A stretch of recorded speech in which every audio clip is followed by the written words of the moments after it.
ପଦ୍ମପୁରରେ ଶ୍ରୀରାମଚନ୍ଦ୍ରଙ୍କର ଭବ୍ୟ ମନ୍ଦିର ପ୍ରତିଷ୍ଠା।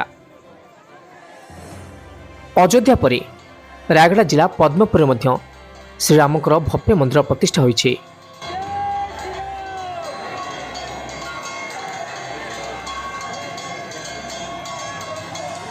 ପଣ୍ଡିତ ବିଷ୍ଣୁ ପ୍ରସାଦ ଦାସ ଶର୍ମାଙ୍କ ସହିତ 9 ଜଣ ପୁରୋହିତଙ୍କ ଦ୍ୱାରା ମନ୍ଦିର ପ୍ରତିଷ୍ଠା କାର୍ଯ୍ୟ ସମ୍ପନ୍ନ ହୋଇଥିଲା। ପ୍ରଥମ ଦିନରେ ଗଙ୍ଗା ଆବାହନ, ଦୀକ୍ଷା ଗ୍ରହଣ, କଳସ ଯାତ୍ରା ଏବଂ ଅଙ୍କୁରାରୋପଣ ହୋଇଥିଲା। ଦ୍ୱିତୀୟ ଦିନ ବ୍ରାହ୍ମଣ ବରଣ, ସୂର୍ଯ୍ୟ ପୂଜା, ଗୋପୂଜା ଇତ୍ୟାଦି ବୈଷ୍ଣବଗିନି ସ୍ଥାପନ ହୋଇଥିଲେ।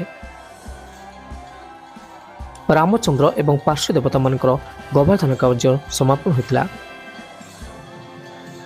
ଗତକାଲି ଭଗବାନଙ୍କର ପୁଷ୍ପ ଦିବସ, ଫଳା ଦିବସ, ଗନ୍ଧା ଦିବସ, ଔଷଧି ଦିବସ ହୋଇ ନାଭିନ୍ୟାସ, କୁର୍ମନ୍ୟାସ, ପ୍ରସାଦ ପୁରୁଷଙ୍କର ନ୍ୟାସ ସମେତ ଅର୍ଦ୍ଧରାତ୍ରରେ ଶ୍ରୀରାମଚନ୍ଦ୍ରଙ୍କର ପ୍ରାଣ ପ୍ରତିଷ୍ଠା କାର୍ଯ୍ୟ ସମ୍ପନ୍ନ ହୋଇଥିଲା।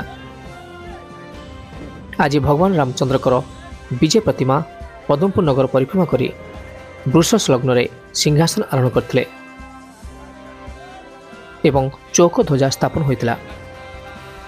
ପରିକ୍ରମାରେ 500ରୁ ଅଧିକ ରାମଭକ୍ତ ଯୋଗଦାନ ଦେଇଥିଲେ।